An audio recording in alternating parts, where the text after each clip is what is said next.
Fluent and confident in English, watch today's video. If you've been watching my channel, you know I like to talk about idioms. Idioms are phrases which have a figurative or metaphorical meaning, and native speakers use idioms all the time. So today, I'm going to teach you 20 everyday idioms that native speakers use and that you should use too. My name is Michael Anton. I'm the founder of English at the Ready, and it's my goal to make you fluent in English. This is going to be a bit of a longer video today, but these idioms are so important. So grab a pen and paper, write them down, and make sure you practice using them next time you're speaking English with somebody. With that out of the way, let's start with the first idiom on our list. What does it mean to call it a day? When you say you're calling it a day, it means you're stopping work. To call it a day means to stop working for now or for the day. For example, we've done enough. Let's call it a day. Let's stop working. Or it's late. I'm calling it a day. This idiom is used when you've finished your work or you've had enough for the moment. It's perfect for work or study situations, and it's commonly used at the end of a shift or task to signal that no more effort and no more work is needed for now. So whether you're in an office, a classroom, or maybe you're working from home, if you say, let's call it a day, it means you want to finish your work. Next up, what does it mean to pull someone's leg? When you pull someone's leg, it means you joke with them or you tease them. For example, you might say, relax, I'm just pulling your leg. I'm just joking. Or don't take him seriously. He's pulling your leg. He's teasing you. He's joking with you. You can use this when you're not serious and when you're just making a joke. Native speakers often use this idiom when they're saying something silly or unbelievable just to get a reaction. It shows humor and friendliness, but it's best used with people you know well. Now, moving on, here's an idiom you can use if you're feeling sick. To be under the weather. When you're under the weather, it means you're feeling sick or unwell. For example, I'm staying home today. I'm feeling under the weather. Or she's a bit under the weather, so she skipped class. She was feeling a bit sick. This idiom is a softer way of saying you're sick. Not seriously ill, just not feeling great. Maybe you're feeling a bit off. You're tired, you're dizzy, or even hungover. It's an informal and polite way to talk about being unwell without going too much into details. Now, idiom number 4. What does it mean to break the ice? When you break the ice, it means you start a conversation or you make people feel more comfortable to speak. For example, his joke really broke the ice. Or I used a game to break the ice at the meeting. You can use this idiom in social or work settings, maybe when people feel awkward at the beginning, and it helps to open people up. For example, on a first date, in a new class, or in a job interview. If you break the ice, you make it easier for people to connect and relax. An icebreaker is a short activity, question, or joke which we use to break the ice. Now, number 5, what does it mean to let the cat out of the bag? When you let the cat out of the bag, it means you accidentally reveal a secret. For example, he let the cat out of the bag about her surprise party. Or don't let the cat out of the bag. I haven't told anyone yet. You can use this idiom when someone says something they shouldn't have. For example, they reveal something too early or by accident. It normally applies to secrets, announcements, or plans that were meant to be kept hidden until someone lets it slip. Next up, what does it mean when something costs an arm and a leg? When something costs an arm and a leg, it's very expensive. For example, this car cost an arm and a leg. Or the wedding must have cost an arm and a leg.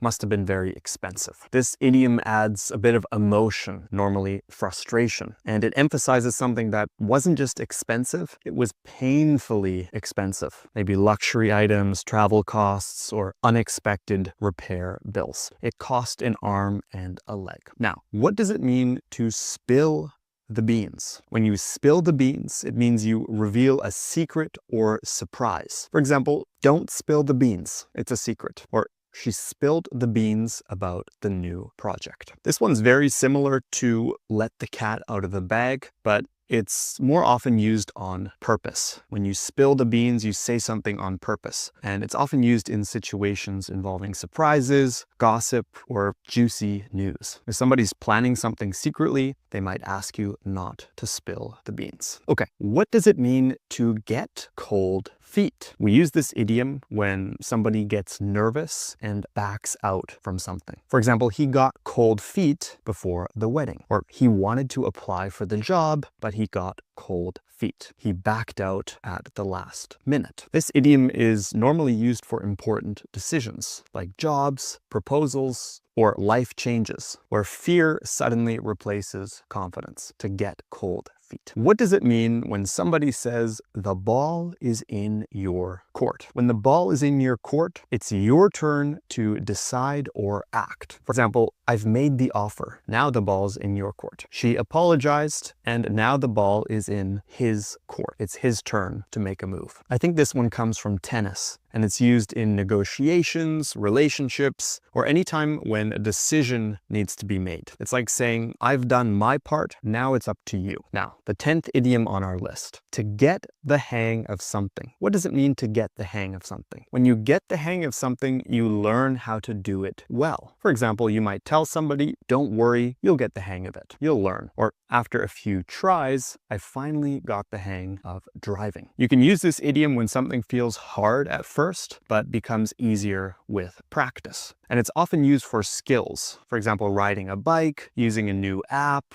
or even speaking in public. The more you do it, the more natural it feels, and you get the hang of it. Now, before we continue the video, if you're serious about sounding fluent in English, I've created a free fluency training that walks you through my full method of improving your English using your computer, your phone, and the internet. It's already helped over 14,000 students speak English more confidently, and you can get it for free by clicking the link in the description below. And hey, if you're learning something right now, make sure to hit the like button, subscribe to English at the Ready here on YouTube, and don't forget to comment what's your favorite idiom so far. Now, with that out of the way, let's continue and get into the next idiom. You can use this next idiom after doing something stressful, to blow off steam. When you blow off steam, it means you release stress or frustration. For example, he plays video games to blow off steam, or go for a walk. You need to blow off some steam. When you blow off steam, it's about releasing emotional pressure. It could involve exercise, talking to a friend, or doing something fun to feel better, to cool down and to stay calm, to blow off steam. Next up, what does it mean when something is up in the air? When something is up in the air, it's uncertain or undecided. You don't know yet. It's up in the air. For example, our vacation plans are still up in the air, or everything's up in the air until we get confirmation. This idiom works for any situation that isn't finalized. For example, plans, jobs, or decisions. It gives the appearance of something floating up in the air with no clear direction. And again, you can use it whenever you don't know what's going to happen, whenever something is up in the air. What does it mean to go the extra mile? When you go the extra mile, it means you do more than expected. For example, she always goes the extra mile for her clients. If you want to succeed, go the extra mile. Do more than necessary, do more than expected. This one's great for business or motivation, and you can use it when you help somebody, when you finish a task, or you add value to something, maybe at work or at school. You go the extra mile. It's a good thing. What does it mean when somebody says, let's go back to square one? When you go back to square one, it means you start over again from the beginning. For example, my hard drive crashed, and now I'm back to square one. Or the plan failed, so now it's back to square one. You can use this when a project or a plan fails and you need to restart from the beginning. It's often frustrating when something like this happens, but it also means you get a second chance to do better, to go back to square one and to do things again. Now, next up, what does it mean to do something by the book? When you do something by the book, it means you follow the rules exactly. For example, the accountant does everything by the book. He's always very strict. He's always going by the book, following the rules, following the law, doing things by the book. This idiom can be positive, for example, if you're careful or you're following the law, or it can also be negative if you're too rigid or uncreative. It totally depends on the context. Now, what does it mean to cut to the chase? When you cut to the chase, it means you get to the point. You're direct. For example, we're short on time. Cut to the chase. Get to the point. Or your boss might tell you, let's cut to the chase. You're fired. You can use this idiom when there's no time to waste and you need to be direct. You need to cut to the chase. Now, idiom number 17. What does it mean to face the music? When you face the music, you accept consequences for something. For example, he made a mistake and now he has to face the music. Or they cheated on the test and they were caught. Now they need to face the music. You can use this when somebody has to deal with the consequences of their actions, even if those consequences are unpleasant.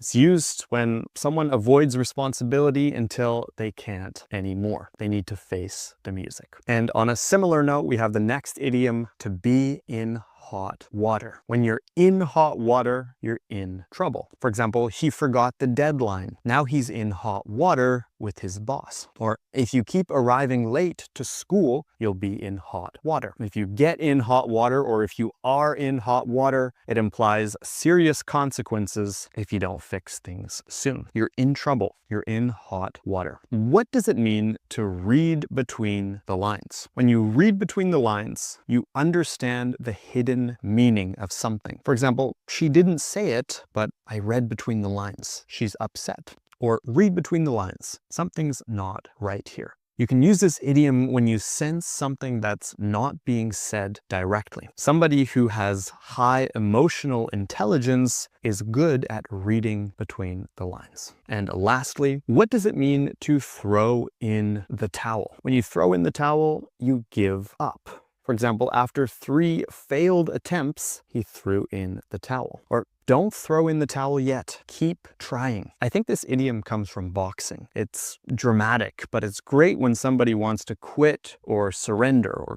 give up. It's like saying, I've done my best, but I'm done. I give up. I need to throw in the towel. Now, we've come to the end of today's video. If you found these 20 idioms useful, make sure to leave a like, let me know in the comments, and subscribe to English at the Ready here on YouTube so you don't miss any future videos. If you want to improve your English using only your computer, your phone, and the internet, make sure to get my free fluency training. You can click the link in the description below to get access to the training. It's only 30 minutes long and it's completely free. And of course, if you want real speaking practice, you can click the link below to learn more about the English at the Ready Club, which is my private community where you get group classes with native speakers, study resources, support, video lessons, and so much more. Keep up the good work.